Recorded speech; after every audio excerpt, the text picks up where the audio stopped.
Hello everyone, welcome back to my channel. Good morning.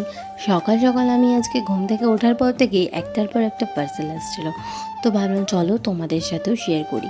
আমি অনেক দিন আগে মিশোতে ওয়েট চেক করার জন্য একটা ওয়েট মেশিন নিয়েছিলাম, যেহেতু মনে হচ্ছিল আমার ওয়েটটা আমি কিছুটা গেইন করছি। তোমরা অনেকেই দেখেছো আমাকে ডালিয়া খেতে, আমি আসলে ডায়েট করি, তো সেই কারণে ওয়েট মেশিনটা নিয়েছি।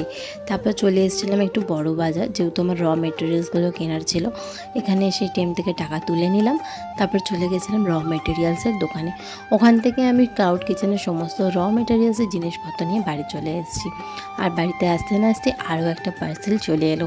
তোমরা তো জানোই এখন গ্যাসের কি সমস্যা হচ্ছে, তো সেই কারণে যাতে আমার সমস্যা না হয় আর যাতে আমি একটু তাড়াতাড়ি মানুষকে খাবার দিতে পারি কাস্টমারদের, তো সেই কারণে আমি অর্ডার করে নিয়েছিলাম একটা ইন্ডাকশান। অনেক দিন আগে কিন্তু আমি অর্ডার করেছিলাম একটা কুকটপ, যেটা তোমরা আমার পুরনো ভিডিওতে গেলেই দেখতে পারবে।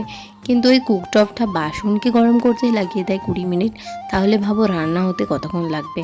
তো এই জন্য এই ইন্ডাকশানটা অর্ডার করেছি।